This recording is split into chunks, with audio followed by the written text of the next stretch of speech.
안녕하십니까. 이번 시간은 전번 시간 이어서 계속해서 단락전류에 대한 관련되는 저기를 보겠습니다. 전번 시간에 대칭 좌표법에서 정상분, 역상분,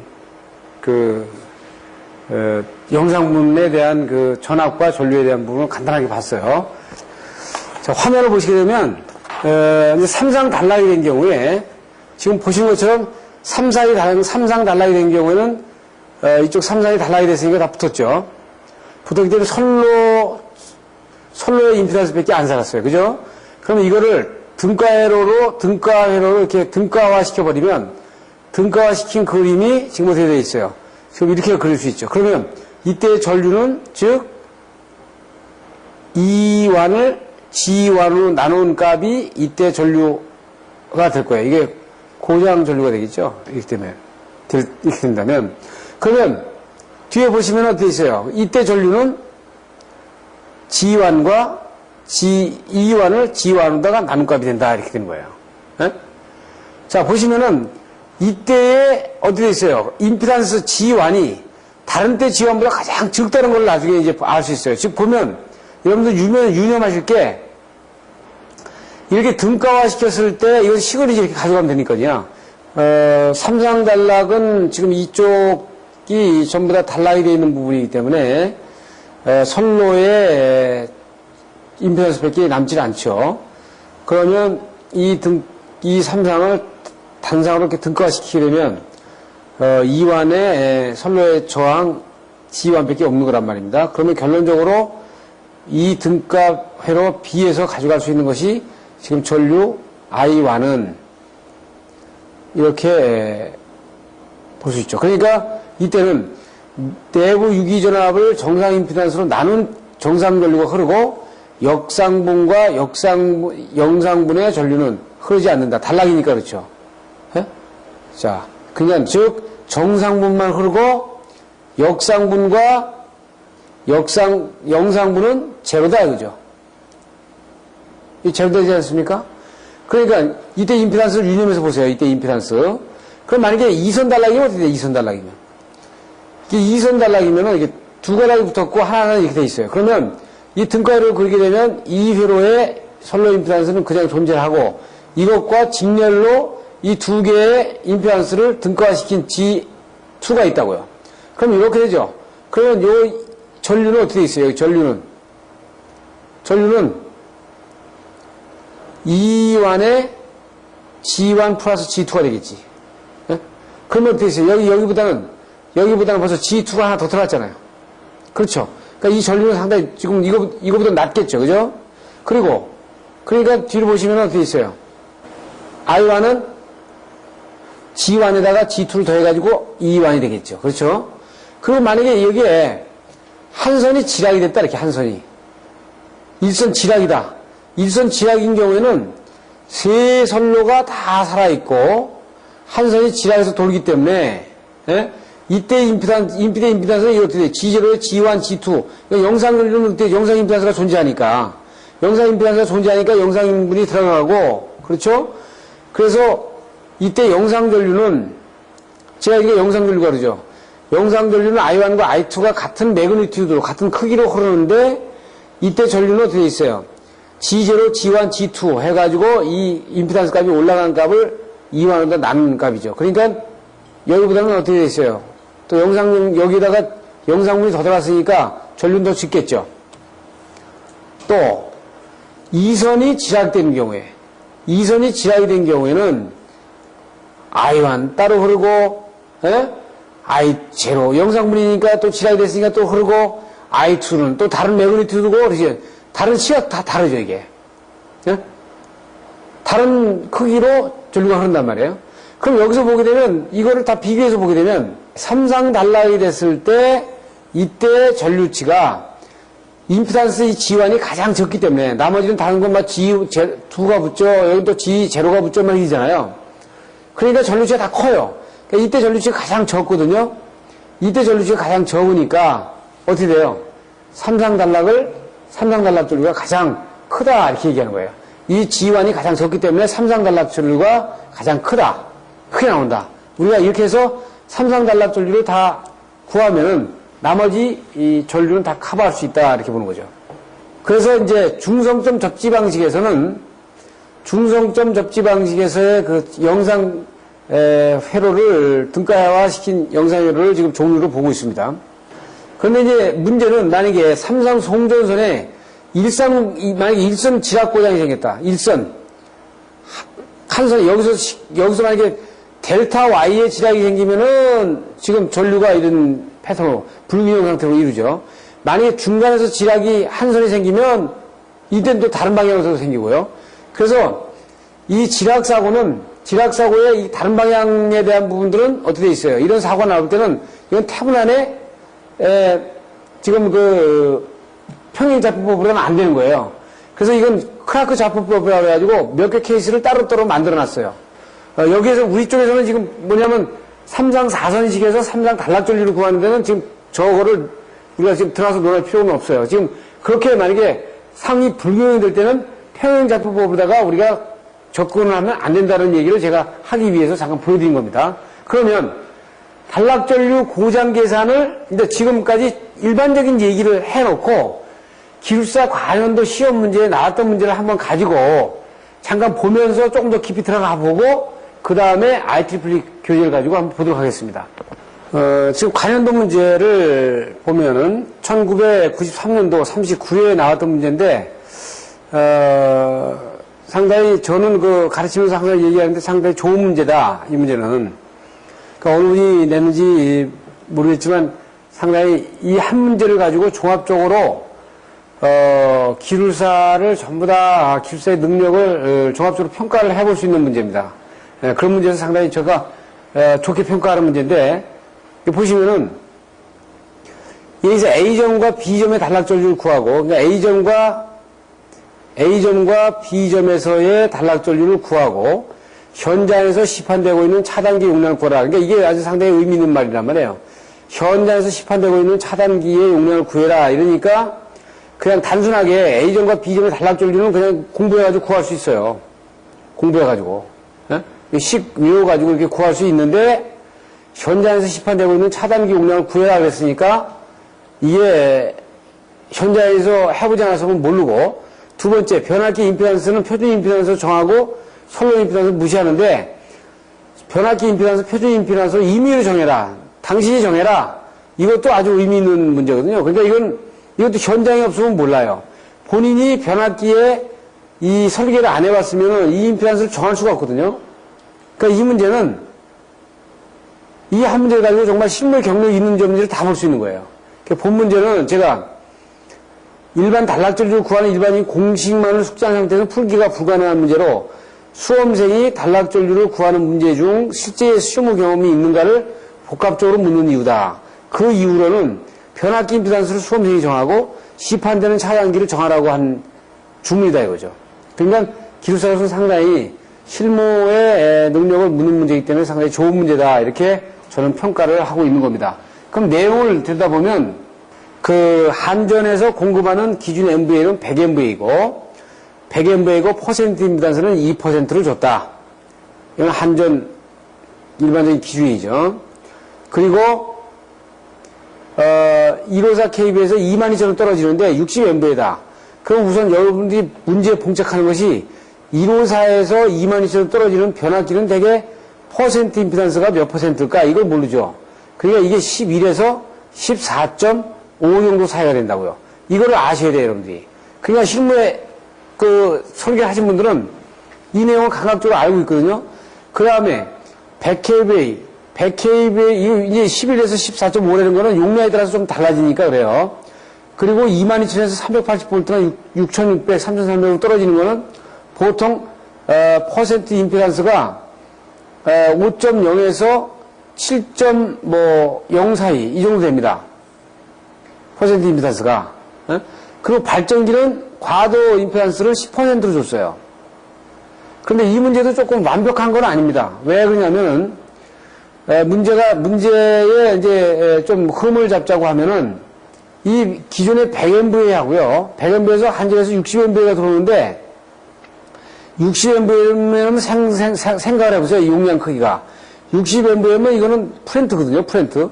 그럼 보통 지금 그 롯데 잠실 월드가 총 다 해가지고 제가 알기로는 12MVA 정도 되는 거니까 잠실 롯데 월드가 12MVA 정도 되니까 이 60MVA면 어느 정도 규모 크게 되는 걸 아시겠죠?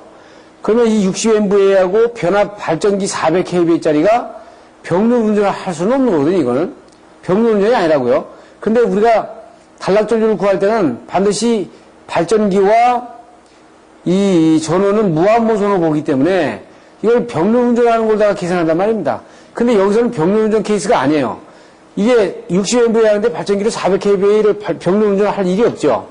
그러면 B점을 구할 때, A점을 구할 때 문제가 안 되는데 B점을 A점 구할 때, B점 구할 때 다 영향을 준다고요. 단독 운전이면은 이쪽에 들어왔을 때 A, B점 구해보고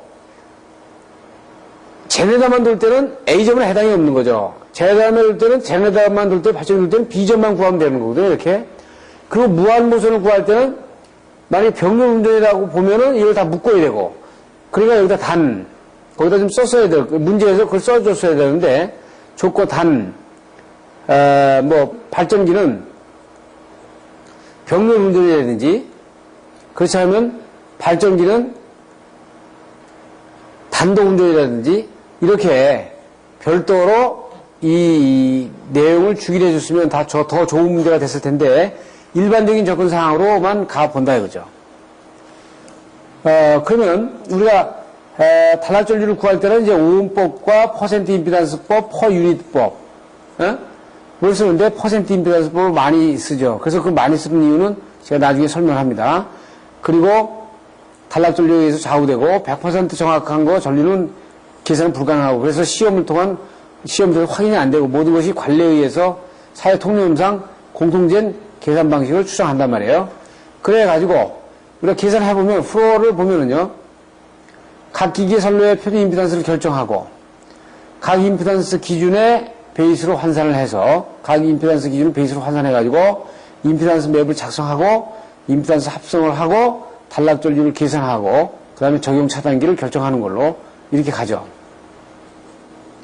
그래서 각 기기나 선로의 표준 임피던스를 결정하고 하는데 지금 우리가 어떻게 되어 있어요? 첫째, 154에서 22,000으로 내려가는 규격을 보면 이게 14.5 정도 된단 말이에요. 그리고 이거 5.0에서 7.0이니까 그러면 여기서요, 여러분들이 답을 쓸 때 만약에 11에서 14 정도만 들어가는 수치를 써도요, 틀리지 않습니다. 거의 다 맞아요. 여기 뭐 5.5 산정했는데 이걸 7로 해도 되고 뭐 6으로 해도 되고 그렇습니다. 이거는 그래도 단락전류가 그 근방으로 나오는 거니까 딱 솔루션까지 딱 맞춰서 단락전류는 구할 수가 없는 전제 조건을 가기 때문에 관계는 없다. 이렇게 볼 수 있어요. 그래서 우선 이 범주만 여러분들이 맞아떨어지면 된다. 이렇게 보시면 됩니다. 그래서 변압기의 백분율은 이제 일반적으로 22,900은 표준을 6.0으로. 이건 여러분들이 참고하시라고. 답안지에다 이렇게 쓰려는 건 아니에요. 여러분들이 공부하는데 참고하라고 이렇게 들은 겁니다. 22,000에서 22.9kb에 떨어지는 거는 11.0에서 10.3이다. 그런데 어떻게 돼 있어요? 제가 뭐랬어요? 전격이 45MVA하고 60MVA가 기본이다. 그런 얘기했죠. 한전은 대개 22,900 떨어지면 45MVA입니다. 그런데 이것이 154에서 떨어지는 것은 또 어떻게 돼 있어요? 보통 45MVA, 60MVA는 14.5에서 13.5다. 이거죠. 기준 용량이 45MVA, 60MVA가. 그리고 일반적으로 저압인 경우에 건식과 유입식과 건식과 다른데, 여기에서 용량에 따라서 퍼센트 임피던스가 달라지는데, 용량이 커지면은 퍼센트 임피던스가 커지는 부분을 이렇게 볼 수 있어요. 그렇죠? 퍼센트 임피던스가 커지죠, 이렇게. 그래서 각 퍼센트 임피던스를 기준 베이스로 환산을 하면은, 먼저 뭐라 그랬어요? 아까, 앞에서 강의가 됐어요. IA는 뭐에 영향을 받는다? P에 영향을 받는다. 그렇기 때문에 기준 MVA로 이거를 일치를 시켜야 된다. 이 얘기했죠?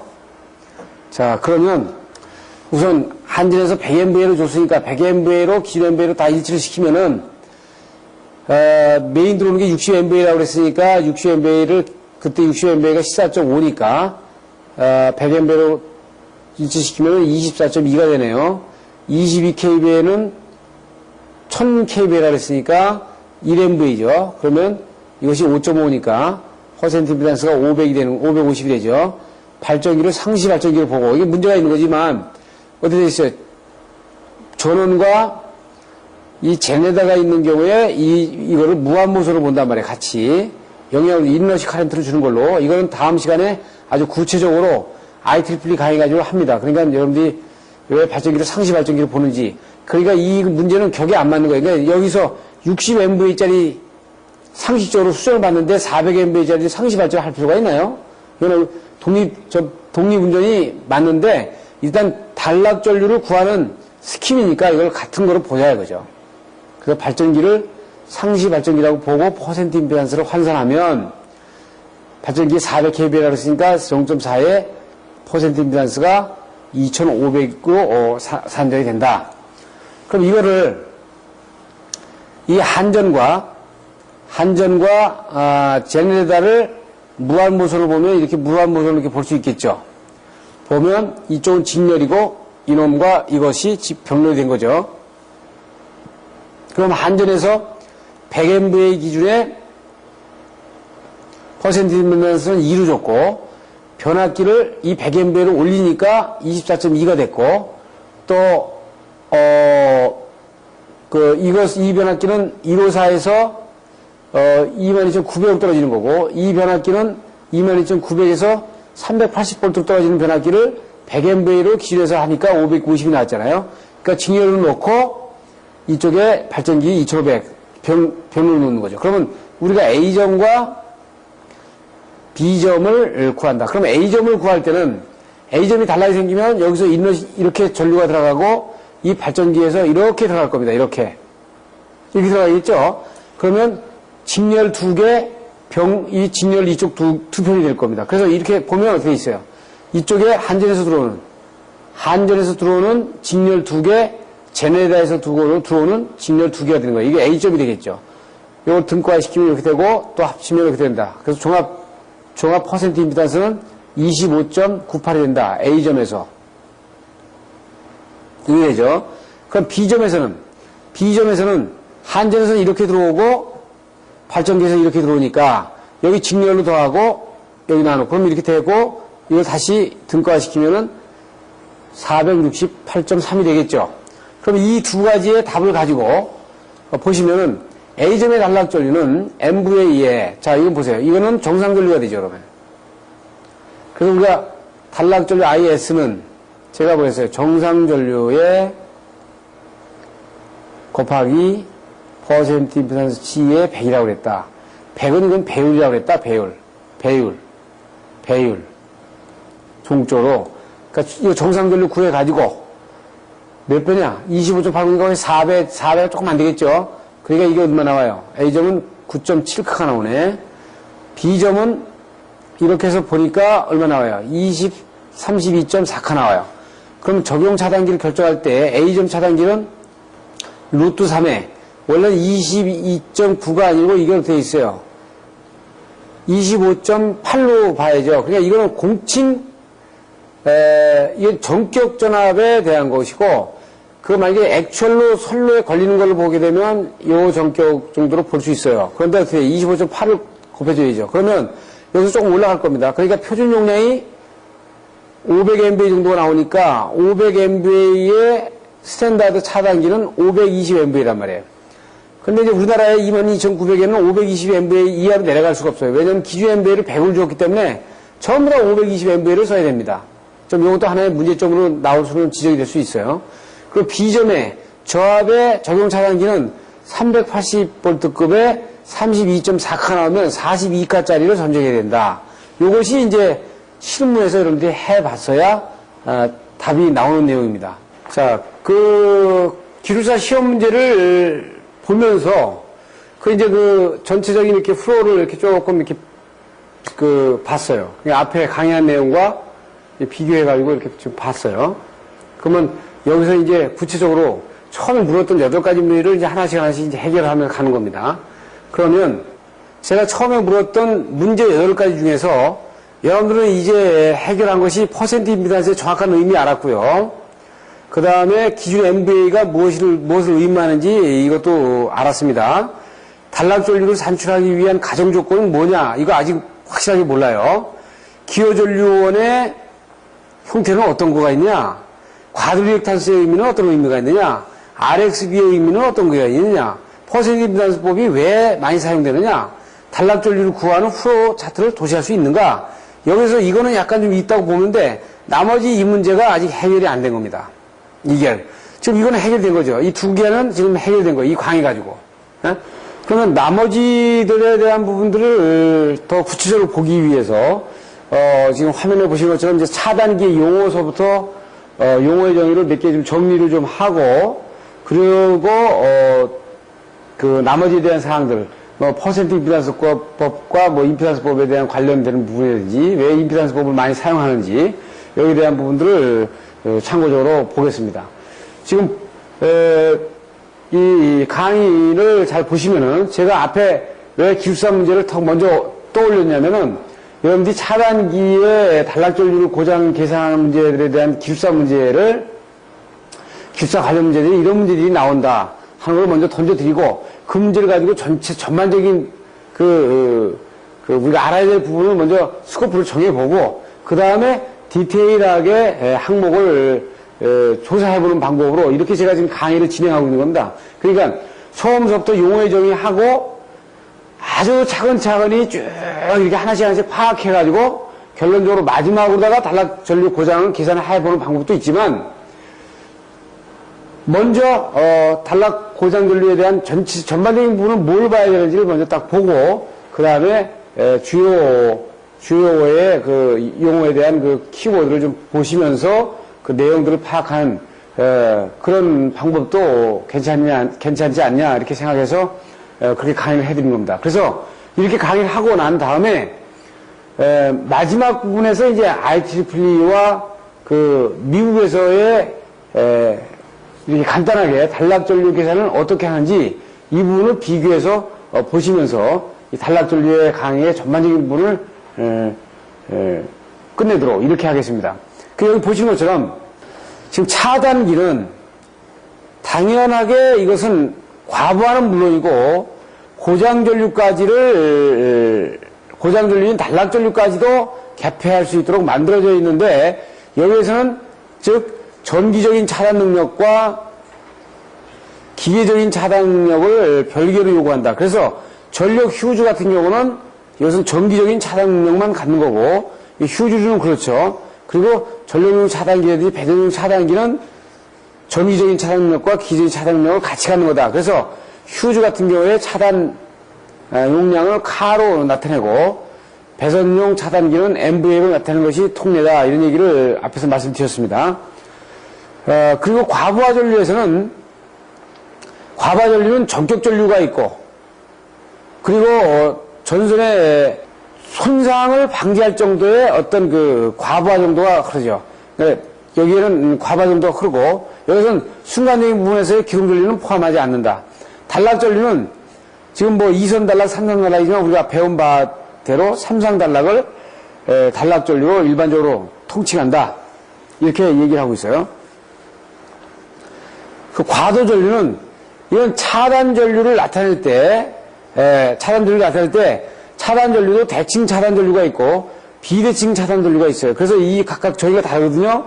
그래서 뒤에 보시겠지만 차단할 때 나타나는 과도 현상에 의한 전류가 증폭이 되는데 이것이 이렇게 대칭으로 나타내 주느냐 그렇지 않으면 여기에 직류분이 포함되어 있는 이 부분과 직류분을 포함한 이런 비대칭으로 나타내느냐 해서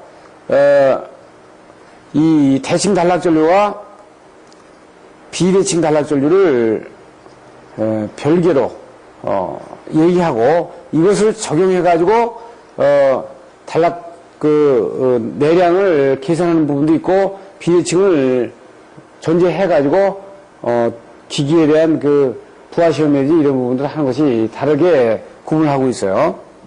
대칭 단락전류와 비대칭 단락전류를 이제 구체적으로 보게 되면 이렇게 보실 수 있어요.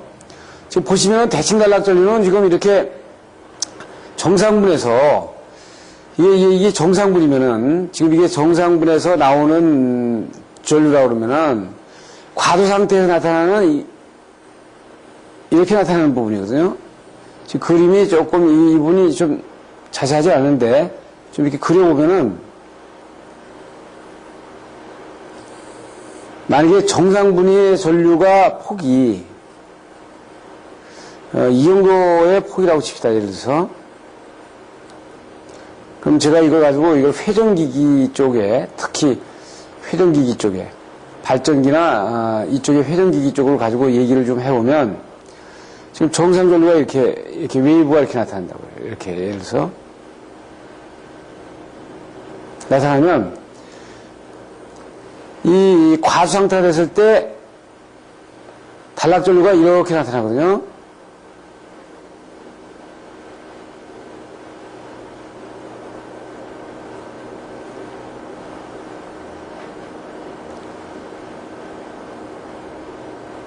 그래서 지금 정상분보다 접근을 하죠.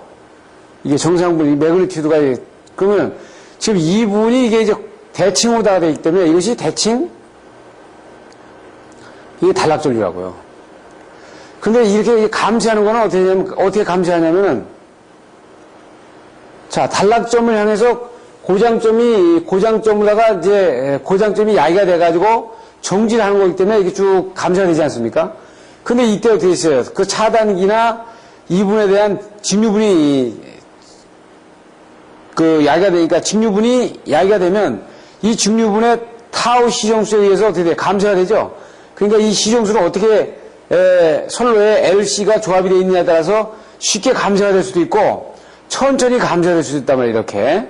그러면 이 감소가 되는 것은 감소되는 기울기는 그건 딱 정해져 있는 것이 아니고 이 선로의 이체의 LC의 구성 요소가 어떻게 되어 있냐에 따라서 일단 시정수가 결정이 되죠. 그러면 이런 부분이 되어 있다면 이 부분과 이 대칭분을 합치면은 여기에 비대칭이 나올 겁니다. 이렇게 비대칭이 나온다고요. 그래서 이것이 이제 비대칭으로 나온 부분을 비대칭, 이걸 단락전류라고 한다고요. 그래서 그거를 좀 간단하게 그려놓은 것이 이 그림입니다. 그러니까 대칭 단락전류면은 원래는 이 그림이 단락전류라고 보면 이게 원래 이게 감소가 돼가지고 나중에 찍어줘야죠. 이렇게 찍어줘야 되는데 요 직류분을 포함한 대칭분에다가 직류분을 포함해가지고 나타난 것이 여기 비대칭이 된단 말이에요. 이게. 예. 그래서 보시게 되면 직류분 전류의 감쇄 속도는 이거는 시정수 타우에 의해서 되죠. 그래서 이 회로의 저항치 R과 리액탄스 B 및 RX에 관계해가지고 여기에서 시정수가 결정이 되죠. 그래서 대칭 단락 전류는 이 교류분 최대치 X를 루트 2로 나눠준 치로 얘기하고요. 비대칭 단락 전류는 이 교류분에다가 직류분을 더한 루트 미 스퀘어로 나타내주고 있습니다. 지금 보시면 이 그림을 다시 설명하면 이 X를 루트 2로 나눠준 값이 이게 대칭 단락 전류가 되고요. 비대칭은 요 대칭분의 자승에 요 자승을 루트 미 스퀘어로 더해준 값이 되는 거죠. 지금 그래서 요 부분이 직류분이 되고 요 부분이 대칭 단락분이 되는 겁니다. 그래서 이 대칭과 비대칭에 대한 합을 여러분들이 보셨어요. 그래서 지금 보시면은 이 대칭값과 비대칭의 관계는 RXB에 따라서 달라진단 말이에요. 그래서 앞에서 계속 RXB가 나오죠. RXB가 제가 앞에서 강의는 22,900의 최대 같은 경우는 4 정도 치고 1호사 같은 경우는 20 정도 친다 그랬어요. 그러니까 RXB가 크면 클수록 상당히 이 K값이 커지죠. 비대칭 계수값이 커지는 겁니다. 즉 이 얘기는 지금 무슨 얘기냐? RXB가 만약에 예를 들어서 4인 경우하고 RXB가 예를 들어서 만약에 20인 경우와 이렇게 두 개를 비교해서 보면 RXB가 4인 경우에는 만약에 직류분이 이렇게 나타난다 그러면은 RXB가 20인 경우에 이렇게 크게 나타나는 거예요. 그러니까 이것의 비대칭을 포함한 이런 전류가 나타난다 그러면 지금 이런 부분들은 이런 비대칭 전류가 나타나주겠죠. 그렇기 때문에 이 배수의 이익에 의해서 정상 전류가 배수가 결정이 되니까 이게 굉장히 중요한 치죠. 그러니까 RSB가 크면 클수록 차단기에는 상당히 안 좋은 겁니다. 차단기 쪽에 선로 쪽에는 상당히 안 좋죠. 그러니까 과도현상이 굉장히 크게 나타나니까 이 안 좋은 것으로 여러분들이 이해하시면 됩니다. 그래서 비대칭 전류는 앞에서 얘기한 것처럼 똑같은 얘기를 하고 있고요. 그래서 여기서 이제 아크 전압과 재기 전압과 회복 전압이라는 게 있는데 이건 아크 전압이라는 건 접촉자가 떨어진 이후에 아크가 발생이 되는데 어떻게 돼요? 전류가 차단이 되면서 과도 전압이 굉장히 크게 일어나거든요. 그렇죠? 그래서 그 그림을 구체적으로 보면 지금 보시면 이게 개극 시간에 딱 차단기가 떨어지면은 아크 시간 동안에 이 만약에 플러스로 간 시간하고 마이너스 간 시간이 있기 때문에 그때 나타나는 부분이 나온단 말이에요. 그런데 이 부분에 아크 전압이 실질적으로 여기 그림이 매그니튜드로 이렇게 그려놨습니다만 전류의 차단 속도가 빠르면 빠를수록 여기에 대한 증폭되는 아크 전압이 증폭되는 것이 굉장히 크죠. 우리가 그 앞에서 이미 배워본 바와 같습니다. 그래서 이것을 이 아크 전압이 다 소멸됐을 때 우리가 차단 완료 시간이 나오는데 여기는 두 가지라고 그랬죠. 전압 제로로 보느냐, 전류 제로로 보느냐 이런 얘기했죠. 그래서 전류를 제로로 보는 것이 이것이 보통 우리가 차단기에서 얘기하는 거고 전압 제로로 보는 것이 이게 한류형 휴즈를 우리가 앞에서 봤어요. 그렇기 때문에 일반 우리 차단기 같은 경우는 전류가 제로로 됐을 때 차단이 소호된 걸로 보니까 완전히 끝난 것으로 보기 때문에 그때까지 이 전압은 상당히 크게 발생이 될 수 있다 이렇게 보는 겁니다. 그래서 비대칭 전류는 앞에서 얘기한 것처럼 똑같은 얘기를 하고 있고요. 그래서 여기서 이제 아크 전압과 재기 전압과 회복 전압이라는 게 있는데 이건 아크 전압이라는 건 접촉자가 떨어진 이후에 아크가 발생이 되는데 어떻게 돼요? 전류가 차단이 되면서 과도 전압이 굉장히 크게 일어나거든요. 그렇죠? 그래서 그 그림을 구체적으로 보면 지금 보시면 이게 개극 시간에 딱 차단기가 떨어지면은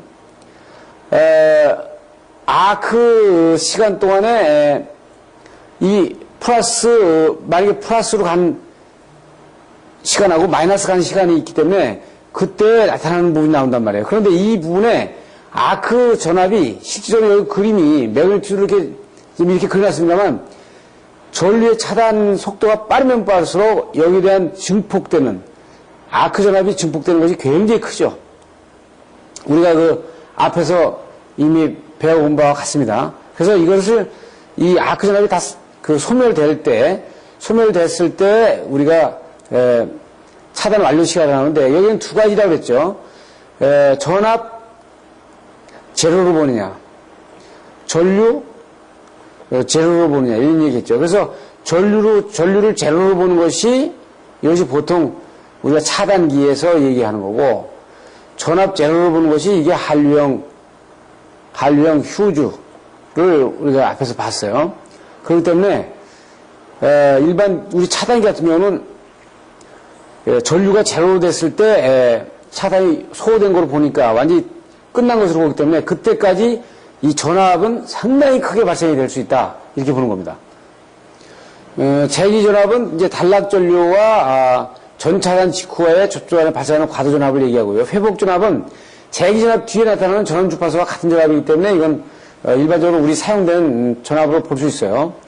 그래서 이 그림을 설명드렸고 그 단락 용률이라는 게 나옵니다. 잘 보시면은 만약에 결정 방법은요. AA서부터 BB까지. 그러니까 이건 대칭분입니다. 여기 A서부터 AA까지. B서부터 B-까지의 중간을 그은 것이 지금 C점이 되는 겁니다. C. 그럼 C로 하고 이 중간 지점이 C에서 J까지 이렇게 중간 라인을 그으고요.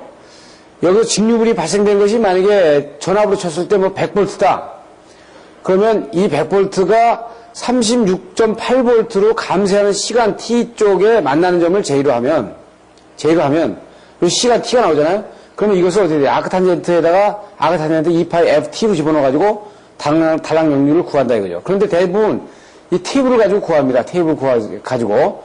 그러면 이 t 시간은 길게 되면은 이거 시정수가 굉장히 길어지는 거죠. 지금 여기서 보면 요 C점에서 전체 직류분이 이제 36.8%로 내려가는 점이 이제 t 시간을 갖는단 말이에요. 그러면 t 시간이 짧아진다는 얘기는 그만큼 감쇄를 빨리 한다는 얘기죠. 이 t 시간이 적어진다는 얘기는 감쇄를 그만큼 늦게 한다는 얘기예요. 그런데 이 t 시간이 제로로 간다는 얘기는 이거를 어떻게 보시냐면 달랑 역률의 크기를 이제 그림 가지고 보게 되면 이 회로 당량 역률의 코사인 세타 값을 이 그래프로 보면은요. 그래서 감마는 이제 최대 비대칭 전류 순시치 계수고요. 알파는 최대 비대칭 전류 시효치 계수고, 삼상 평균 비대칭 시효 계수는 지금 베타로 봤어요. 지금 보시게 되면 이게 코사인 세타가 제로가 되면 이게 1이라는 얘기는 단락회로 역률이 만약에 제로면은 엄청나게 과도가 많이 된다는 얘기입니다. 이게 과도 상태가 많이 나타나는 얘기죠. 그런데 지금 보시게 되면 지금 최대 비대칭 계수는 어느 정도 이하까지는 내려가지 않아요. 쭉 보면. 그런데 어쨌든 삼상 비대칭 계수는 서로 상쇄가 되기 때문에 상당히 빨리 감쇄가 되는 부분을 볼 수 있다. 그래서 이 단락회로 역률이 거의 제로에 가까우면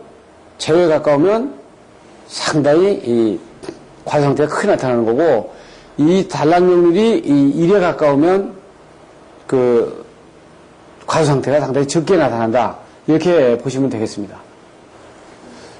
지금 맨 밑에 보시면 R분의 XB를 보시면요. 여기서 주의하실 거는 보통 우리가 나타낼 때는 R분의 X값을 나타내거든요. 그러면 이것이 뭐 4다. 이래서 20이다. 그럼 과도 상태 많이 난다고 했잖아요. 그러니까 이 X값이 큰 거죠. 여기는 지금 뭐냐면 거꾸로 R분의 X로 했다고요. 이렇게. 거꾸로 했죠.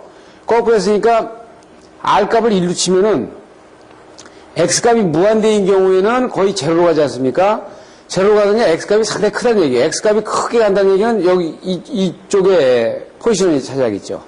그러니까 X값이 1일 때, 만약에 1일 때, R과 1일 때는 요 점에서 뭐 삼상과 최대 비대칭 시료치 계수나 그렇지 않으면 최대 비대칭 계수의 삼상 대칭 시료치 계수는 거의 1 이전에 다 끝나죠. 그러니까 1에서는 거의 끝나는 부분을 볼 수 있어요. 그러니까 이게 R분의 X값이 1일 때. 그러면 X 부분이 R값과 거의 같다는 얘기죠. 이쪽으로 내려간다는 얘기는 그만큼 X값이 크기 때문에 과도 상태가 굉장히 크게 이렇게 나타나는 부분을 보여주고 있는 겁니다. 그럼 일반적으로 우리가 차단 농약이라고 하는 건 뭐냐? 그래서 그 차단할 수 있는 전류의 한도의 양을 나타낸다 이렇게 얘기했죠. 그래서 지금 여기서는 계속 얘기하는 게 카와 MVA로 나타낸다고 했어요. 보통 여기서는 뭐 MVA로 표현한다 이렇게 표현하면 이렇게 된다고 했는데 실제로는 그 기계적인 용량과 정기적인 용량을 가지고 있을 때 MVA고 정기적인 용량만 나타낼 때는 이제 카로 표시한다. 차단 전류는 두 개를 전부 다 카로 표시할 수도 있어요. 그러니까 고압도 카로, 저압도 카로 나타낼 수 있는데 이건 정기적인 용량을 나타내는 것이 대부분이에요. 그래서 차단 전류로 차단 용량을 나타내는 이유는 그 직접적인 물리적인 현상을 전류가 표현이 가능하고, 그리고 차단이 이제 구조 치수의 개념적 파악이 용이한 부분이 있고, 그리고 변압기 달력기 및 차단기와의 직렬기와의 협조가 아주 편리한 부분이 있다. 이런 부분에서 차단 용량은 거의 전압을 나타내지 않고 전류를 나타낸다. 이런 얘기했어요. 규약 전류는 그 차단기나 휴즈 쪽에 거의 내부 임피던스가 없을 때 차단을 하는 경우에 그 그때 기록되는 전류를 갖다가 거의 그 규약 차단 전류라고 합니다. 그러니까 그 휴즈라든지 차단기에서 가장 크게 나타날 수 있는 상황이에요. 그러니까 내부 임피던스가 없을 때 존재하는 전류, 차단 전류를 규약 단락 전류로 볼 수 있다. 입니다. 그리고 그 다음으로 쭉 나타나는 용어들은 일반적인 용어들이기 때문에 여러분들이 좀 보시면 되고요. 제가 설명할 것은 여기서 트립 프리를 좀 잠깐 보시겠는데, 트립 프리하고 지금 재트립하고는 시간은 같이 얘기할 수 있어요. 두 개를 다. 같이 얘기를 할 수 있습니다.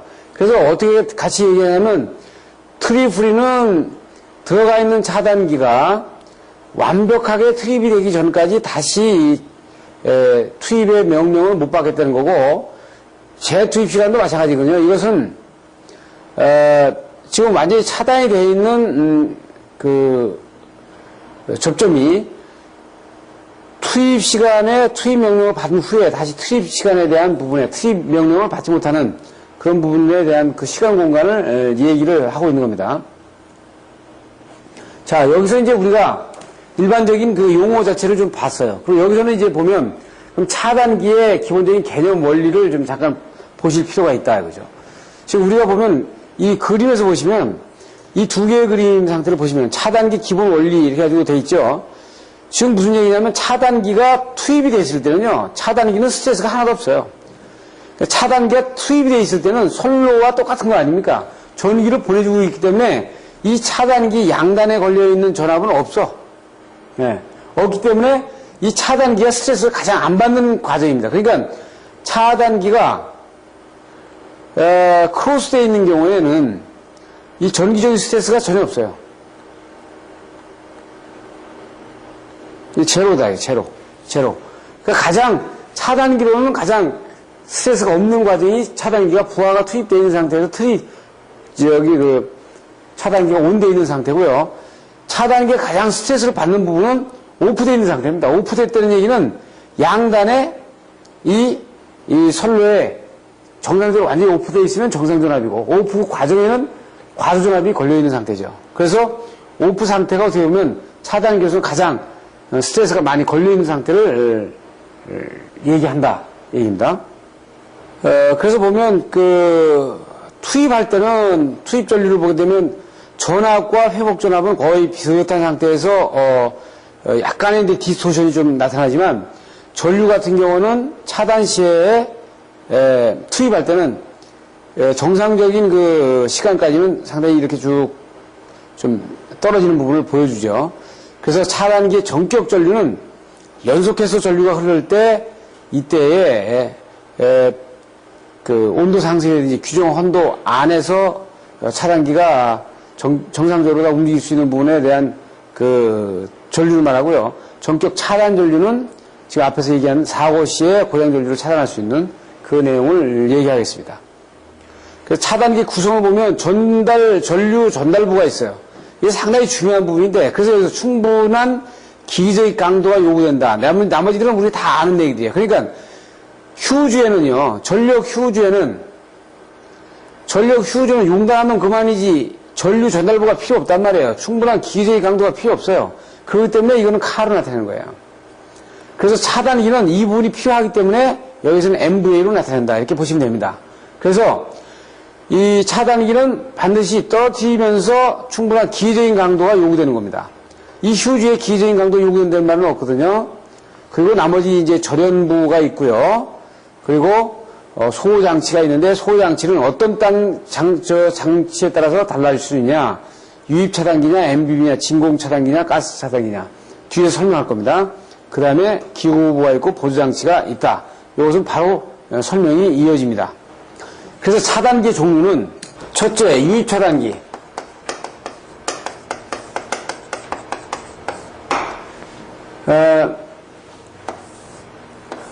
지금 보시면은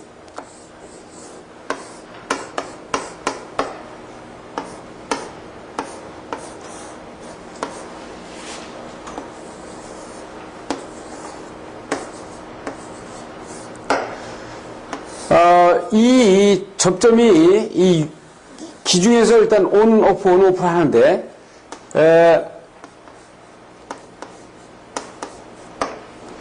이 떨어지는 과정을 보면요, 이 떨어질 때 여기서 상당히 아크가 많이 발생된단 말입니다. 그래서 이 아크의 온도가 거의 한 4000도 K 정도 된다고요.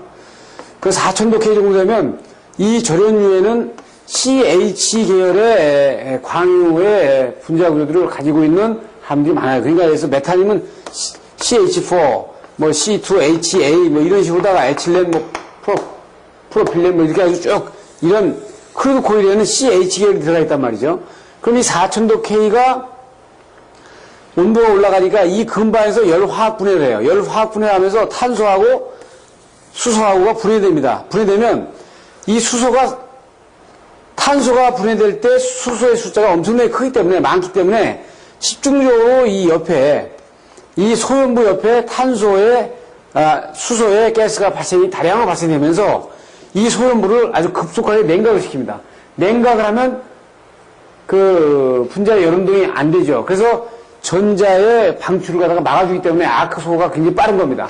그래서 보통 대부분의 가스 중에서 수소가 50%, 70%가 발생된다는 얘기는 CH 계열인데 보통 메탄이 CH4거든요. 그래서 근데 보면 안에 보면 뭐 C3에 H 뭐 12 이런 식으로 이 H가 상당히 많이 발생이 되거든요. 그러려면 수소가 4000도 정도의 고온을 냉각을 아주 급속하게 시키기 때문에 여기서 아크소가 굉장히 빨라진다. 이렇게 볼 수 있어요. 그래서 이 유입 차단기는 중부하나 아주 과부하 상태, 이런 상태에서 차단 효과가 좋다. 이렇게 얘기하는 거죠. 그러니까 경부하 시에는 이 온도가 낮기 때문에 열화학 분해를 잘 못 시키니까 좀 그렇죠. 그러니까 이제 유입 차단기가 폭발하는 거는 여기에 만약에 이 기중에 H2O 해가지고 이 수분이 함유가 된 경우에 이 수소가 다량으로 발생이 되기 때문에 이 수소가 발생이 되면서 되어 있어요. 이 물이 들어가면서 이 H하고 같이 이 H2O가 같이 이 전원이 들어가면 열화학 분해돼가지고 산소하고 이게 분리가 된다 그러면은 적당하게 산소가 공급이 되는 거 아닙니까? 그럼 불꽃 있죠. 산소가 공급이 되니까 유입차단기가 폭발로 이어지는 거죠. 네? 그렇기 때문에 유입차단기 내에 수분이 함유되면 안 된다는 얘기를 그래서 하는 거예요. 그래서 유입차단기 장점은 아주 저압에서부터 아주 특고압에 이르기까지 그 차단 범위가 아주 큰 부분이 상당히 장점으로 이어질 수 있는 겁니다. 그 다음에 가스 차단기는 SF6 가스가 이제 공기의 100배의 소력을 가지고 있고 절연 내력은 공기의 3배로 보통 이제 3기압 이상에서는 절연유 이상으로 되는데 보통 5기압을 가스를 여기다 주입을 하거든요. 그럼 이것이 전기적인 부성이 가장 아주 좋다. 그래서 이 SF6 가스를 넣게 되면은 절연 간격을 엄청나게 낮출 수 있다라는 얘기를 하는데 그것은 무슨 얘기냐면은 SF6 가스통이 있으면은 여기에 만약에 154 선로가 지금 여기 안에 이렇게 설치를 했어요. 그래서 여기 SF6 가스를 갖다가 만약에 5기압으로 집어넣었다. 여기 접지를 했죠. 외곽은. 그러면 여기가 플러스니까 이 전기에 의해서 전자가 발생이 되는데 그러면 자연적으로 전자가 발생이 되는데 전자가 빨리 이동을 하게 되면 그건 절연 파괴라고 보는 겁니다. 그러면 이 외곽통 마이너스에서 전자가 전기에 의해서 발생이 돼가지고 튀어나온단 말이에요. 튀어나오는데 여기는 SF6 가스가 5기압으로 엄청나게 많은 숫자의 SF6 가스가 여기 분포가 되고 있어요. 분포가 되고 있으면 이 전자가 이 저쪽 플러스 쪽을 향해서 굉장히 빠른 속도로 가다가 SF6 가스하고 만나죠. 그래서 SF6 가스에 원자 핵이 있으면 외곽 전자들이 있으면 SF6 가스에 마이너스 이 전자가 가다가 부착을 하는 거예요. 부착을 해가지고 이게 음이온이 되는 거예요. 그래서 이거 부특성이 나옵니다. 부특성. 그럼 이게 음이온이 되면 이거는 마이너스 전자는 상당히 질량이 가볍기 때문에 빠른 속도로 플러스 쪽으로 가지만 음이온이 되면은 원자 핵을 포함한 질량이 아주 높은 굉장히 큰 부분이 되기 때문에 서서히 플러스 쪽을 향해서 갈 겁니다. 서서히 플러스 쪽을 향해서 가기 때문에 마이너스 여기서 발생된 놈을 잡아가지고 부착을 해서 천천히 가서 플러스에 부착을 해가지고 중성으로 다시 이어지는, 다시 SFC에서 원안으로 들어오고, 그러니까 이 마이너스 전자를 이쪽 플러스 쪽으로 가져가는데 천천히 가져가기 때문에 단락사고가 아니고 어떤 조형 간격을 유지할 수 있는 거죠. 그렇기 때문에 SFC 가스가 누설이 돼가지고 숫자보다 적어지게 되면 이 사고는 단락사고로 이어지는 부분을 볼 수 있죠. 그래서 SFC 가스는 이런 정기적인 부특성을 가지고 있는 것이 아주 큰 장점 중에 하나다. 이렇게 볼 수 있어요. 근데 자기 차단기는 우리가 결론적으로는 어떻게 볼 수 있냐면은, 접점과 접점에서 발생될 수 있는, 여기서 집중적으로 아크가 발생된다는 얘기는 마이너스 전자가 많이 발생되는 거죠. 그럼 이 마이너스 전자가 자연 공기 중에 놔두면은 이건 확산에 의해서 없어지는 수밖에 없어요. 그럼 이 전자를 인위적으로 어느 경로를 통해 가지고 외부로 끌고 나오는 겁니다. 이걸 어떻게? 여기에 어떤 코일을 만들어 가지고 여기서 플러스를 인가를 해서 이 마이너스 전자에 발생된 전자를 강력하게 끌고 나오는 부분이 끌고 나와 가지고 소홀을 해주는, 확산을 시켜줘 버리는 이 부분이 그 자위 차단기라고 볼 수 있어요. 즉 이 전자력에 의해서 하지만, 전자력에 의해서 한다는 것은 마이너스 전자를 이 전자력에 의해서 확산을 시켜버리고 어디 인위적으로다가 어떤 계통을 통해 가지고 방출시켜버리는 이런 그 메커니즘을 이용하는 겁니다. 그리고 우리가 많이 쓰고 있는 VCB, 베컴 서킷 브레이커라고 그래가지고 진공 차단기를 우리가 많이 쓰고 있는데, 진공 차단기는 이제 이 파생의 법칙을 이용한다는 게 아니라, 여기 보시면 파생의 법칙을 이용하는 게 아니라 파생의 법칙 곡선을 이용하는데 파생의 법칙 범위 바깥입니다. 범위 바깥에. 즉 그림을 보시면은 지금 우리가 파생의 법칙 기체 방진에서 우리가 했는데, 이게 이제 기체마다 이게 이 곡선은 이게 다르게 올라갈 수 있어요. 이렇게 다르게 올라갑니다. 올라가는데 여기는 극간의 간격과 압력이거든요. 그래서 이게 보통 양압력에서 파생의 법칙 VS는 K, PD가 적용이 돼가지고 이 부분이 파생의 법칙에 해당되는 곡선의 범위란 말이에요. 진공 차단기는 이걸 압력을 마이너스 압력으로 이렇게 올려보니까 이 VS가 상당히 올라가더라 이거죠. 예? 그렇기 때문에 진공에서는 전자방출이 안 돼요. 왜 그러겠어요? 진공 안에는, 진공이라고 하는 거는 마이너스 기하보다 빼기 때문에 여기는 이 원자의 숫자가 적어요. 그렇기 때문에 전자가 가서 충돌할 수 있는, 전리할 수 있는, 충돌해가지고 전리를 할 수 있는 확률이 적기 때문에 여기에 VS, 절연 전압이 상당히 높게 나오는 겁니다, 이게. 네? 그래서 지금 보시게 되면 진공 차단기는 이 진공 차단기 파생의 법칙을 이용하는 게 아니고 파생의 법칙의 곡선에 가고 있는 이쪽 뒷면에 있죠. 파생의 법칙이 안 맞는 쪽, 이 부분에, 그러니까 진공으로 해버리니까 아주 기동전압이 커지라 하는 것을 이용하는 겁니다. 그래서 보통 압력을 10의 마이너스 3승 토로 이하로 하니까 절연 파괴전압이 굉장히 올라가더라. 에?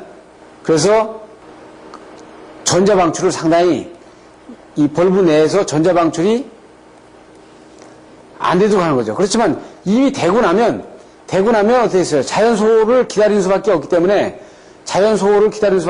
서지가 아주 커요.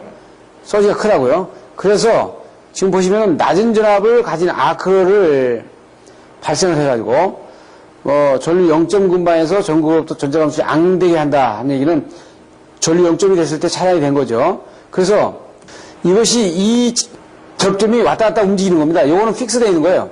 요것은 고정이 되어 있는 거고요.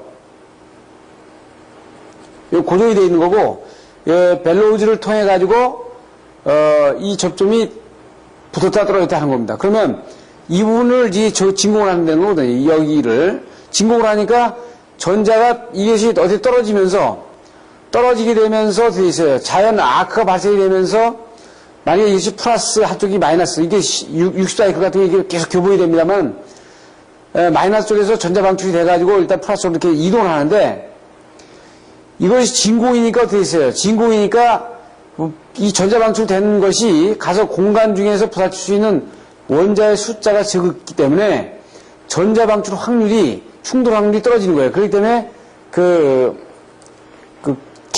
전원 파괴 전압이 상당히 올라갈 수 있는 걸 보여주는 겁니다. 그렇지만 여기서 만들어지고 난다면, 전원 파괴되면 이건 자연 확산에 의해서 소호가 끝나는 부분을 기다려야 되기 때문에 서지가 크게 발생되는 부분을 볼 수가 있어요. 그래서 진공 차단기의 단점은 그런 부분이 있죠. 그래서 지금 이 진공 차단기를 일본 같은 경우는 상당히 즐겨 쓰지 않는 부분에 있어요. 우리나라는 상당히 많이 즐겨 쓰지만 2차 기기에 영향을 많이 주기 때문에 M52 같은 경우는 많이 쓰는 경우를 볼 수 있습니다. 다음으로 이제 단락전류의 종류를 보는데, 제가 그 앞에서 물었지만 8가지를 우리가 정확히 아느냐 하는 걸 지금, 그래서 하나씩 지금 답을 가져가는 거 아니에요? 그래서 단락전류의 종류는 어떤 거냐, 왜 퍼센트 임피던스를 많이 사용하느냐, 이런 부분들 좀 아직까지 해가 안 나왔죠. 그래서 그 내용들을 다 파악한 다음에 지금 이제 IEEE의 접지에 미국 IEEE에서 접지 쪽은 어떻게 생각하는지를 이제 들여다보는데, 지금 보신 것처럼 우리가 단락전류의 하나의 현상을 보는데도 상당히 여러 가지 측면에 대한 부분들에 대한 내용을 여러분들이 다 알고 있는 상태에서 그것이 이렇게 융화가 돼가지고 하나의 점을 향해서 가줘야, 합쳐져야 이것이 완벽하게 단락전류를 구하는 여러분들이 생각에 확실한 사상을 갖는 거죠. 그래서 단락전류의 종류는 몇 가지가 되겠느냐 이거죠. 그래서 여기서는 얘기하는 게 그거예요. 지금 우리가 얘기하는 교류분에서 나타나는 그 과도현상에서 정상현상까지 가지 않습니까? 이렇게 이걸 회전기기로 얘기하는데, 예를 들어서 이렇게 하면 대개 1사이클까지를 이거를 직축 과도 리액탄스, 그래서 X, D, 3-, 그래서 이걸 대개 직축 과도 리액탄스라고 그러죠. 그 직축이라는 거는 이 시정수가 거의 수직으로 떨어진다는 얘기예요. 수직으로 감소가 되기 때문에 이걸 직축으로 얘기했고요. 그 다음에 한 3사이클, 1, 2, 3사이클까지를 이것을 X, D, 2- 해서 되게 여러 부른 것이 다 다릅니다만 차, 과도, 리액탄스. 이거는 회전기기 때 얘기를 하는 겁니다. 회전기기에 예를 드는 건데, 그리고 이것이 어떻게 되죠? 일반적인 이 부분이 정상 과도, 정상 리액탄스라고 그러면 여기 어떻게 있어요? 대개 정상 리액탄스 쪽으로 근접한 부분을 이걸 동기 리액탄스.